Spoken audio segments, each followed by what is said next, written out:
Abay nagulat ngang lahat sa ginawa ni LeBron James at the age of 40 years old. Hype na hype nga sa ginawa niya at talagang nga namang tinuruan ng leksyon and expose ng San Antonio Spurs itong team ng Lakers. Sobrang na-frustrate nga sila sa laban. Abay si Wembanyama mapatawa-tawa na nga lang sa kanilang bench. NBA Cup Quarterfinals, Los Angeles Lakers versus San Antonio Spurs. Intense battle ito ng mga top teams in the Western Conference. Kaya naman start na agad tayo sa first quarter. Abay LeBron James, tough fade away agad para nga sa first points of the game niya. Pero itong si De'Aaron Fox hindi naman nagpauli dahil bumawi ng kanyang 5 points on the other end. 3-pointer pati na rin mid-range shot. Para naman kay Luka Doncic, abay end one play ang kanyang ambag dito sa Lakers, angat sila by 4 points. At talagang great start ang Lakers offense dito nang dahil nga sa quick 6 points ni DeAndre Ayton. Hindi nga umuubra ang drop coverage so far ng San Antonio, timeout nga tayo. Pero after the timeout, dito naman nabuhay ng San Antonio Spurs. Ginawa nilang 1-point game ang laban pero si Luka, binombahan sila ng deep 3-pointer, pampalayo, sinamahan pa ng step back 3-pointer, another timeout ang ginamit dito ng San Antonio. Pero dito sa ating final minutes sa pagpasok ni Keldon Johnson, abay in-out hustle niya itong Lakers team. Nagresulta ng kanyang insane takeover mode.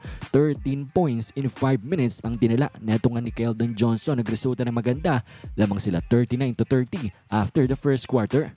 Second quarter natin, ginawa na ngang 12 ni Champagnie ang lamang nila. Pero si LeBron James sinubukan buhayin ng Lakers with his signature chase down block. Pero walang epekto yan dahil ang Spurs umangat na nga dito by 17 points sa sobrang init nga ng kanilang shooting. Timeout ang Lakers na technical foul pa itong si Coach Redick sa initang ulo at talagang grabe ang shooting ng Lakers, only 27%. Sobrang lamig nga nila. Kaya naman umangat na talaga ang San Antonio, 17-point lead nga yan. Pero dito nga sa ating final minutes, si Luka Doncic ay gumawa na. Sinarili ang Lakers offense. Tumulong na rin si Marcus Smart, nag-ambag offensively, defensively, nakadikit sila dito nga sa team ng Lakers. Tapos sa monster poster dunk ni LeBron, abay naging single-digit game na lang tayo. Grabe ang 40-year-old dito, LeBron, with the monster dunk. Sobrang hype niya nga matapos siyang salpakan etong si Luke Cornet. Pero at the end lamang pa rin ng Spurs after 2 quarters, 70-58, 12-point lead nga yan. At dito nga sa ating third quarter, back-to-back 3-pointers agad ang Spurs, pampatay nga sa momentum na ginawa ng Lakers in the second quarter at pinaabot na rin nila sa 20 points ang kanilang kalamangan. Early timeout itong team ng LA Lakers.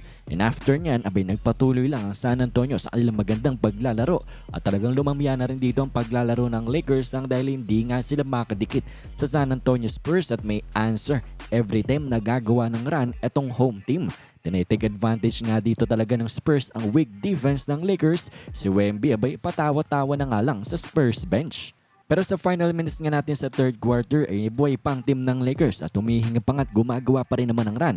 At ang 21-point lead nga ng San Antonio ay dahil kay Marcus Smart naging 17 points sa lamang heading into the fourth quarter. Score natin 104-87. At dito nga sa ating fourth and final quarter, Austin Reeves sumusubok na buhayin ng opensa niya pero once again the Spurs easily answers nang dahil napakaluwa nga ng depensa ng Lakers, binalik lang nila sa 20 points ang kanilang advantage sa laban. At hanggang sa nagtuloy-tuloy na nga lang yan at ang team ng Lakers todo pa rin naman sa pagtatry pero talagang maalat nga sila this game. Sa simpleng pasa na nga lang dito ay hindi pa sila nagko-connect, lumobo pa lalo ang kalamangan dito ng San Antonio Spurs. At ganyan na nga naging storya natin for the rest of the game. Ang team ng Lakers continues to score pero ang depensa nilang problema, ang Spurs din continues to score. Panalo ang Spurs, advance sa semifinals.